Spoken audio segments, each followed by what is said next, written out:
Guys, Ashwini किचनमध्ये तुमच्या सर्वांचं स्वागत आहे। मी बनवत आहे कोळंबी राईस। त्यासाठी मी घेतलेले आहेत 3-4 कांदे, आलं लसूण, आवडीनुसार तिखट आणि बेसिक खडे मसाले। मिश्रणाला आपण ग्राइंड करून घेऊया। त्यानंतर गॅस लावून घेऊया। गॅसवरती एक टोप ठेवून घेऊया। त्यानंतर तेल टाकूया। त्यानंतर तमालपत्र, नंतर मीडियम साईज चिरून घेतलेला मी कांदा टाकलेला आहे। टोमॅटो टाकून घेऊया। त्यानंतर परतवून घेऊया, जेणेकरून हे चांगल्या प्रकारे परतून घेत राहूया। जोपर्यंत ते टोमॅटो जे आहे ते मॅच होत नाही आहे तोपर्यंत आपण हे परतून घेत राहूया। आता इथे आपण कोळंबी टाकून त्यामध्ये मिक्स करून घेऊया। मिक्स करून घेतल्यानंतर त्याच्यामध्ये आपण बटाटो टाकून घेऊया। बटाटा हा ऑप्शनल आहे, माझ्या मुलाला आवडतो त्यामुळे मी त्याच्यामध्ये टाकत आहे, कारण की त्याला खूप आवडतो। आता आपण हे एकजीव करून घेऊया।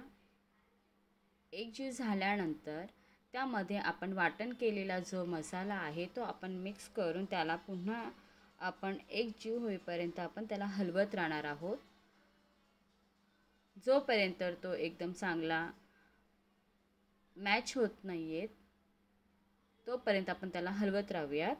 आणि इकडे आपण हळद, मीठ हे एकत्रित करून आपण घेऊ। गाईज, माझे व्हिडिओ जर तुम्हाला आवडत असतील तर नक्कीच माझ्या चॅनलला सबस्क्राईब करा, व्हिडिओला शेअर करा, बेल आयकॉनला प्रेस करा आणि छानशी कमेंट करा। तर गाईज, इथे आपला मिश्रण जे आहे ते एकत्रित हलवून झालेलं आहे। त्यानंतर आपण तांदूळ घेऊया व तांदूळ स्वच्छ 2-3 पाण्याने धुवून आपण त्याच्यामध्ये ते टाकून घेऊया। इथे आपण तांदूळ टाकलेले आहेत ते चांगल्या प्रकारे मिक्स करून घेऊया। एकत्रित झाल्यानंतर त्याच्यामध्ये आपण गरम केलेलं पाणी आपण टाकणार आहोत। इथे माझे मिश्रण जे आहे ते एकत्रित झालेलं आहे। आता त्यामध्ये आपण गरम पाणी टाकूया।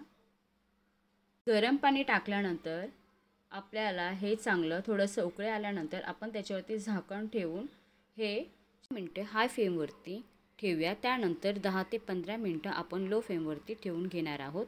आणि आपला राईस पाहू शकता, इथे आपला राईस तयार आहे। आपण सर्व करून घेऊया। गाईस, मी आशा करते नक्कीच तुम्हाला माझे व्हिडिओ आवडले असतील, माझी सांगण्याची पद्धत आवडली असेल तर माझ्या चॅनलला नक्की सबस्क्राईब करा। धन्यवाद।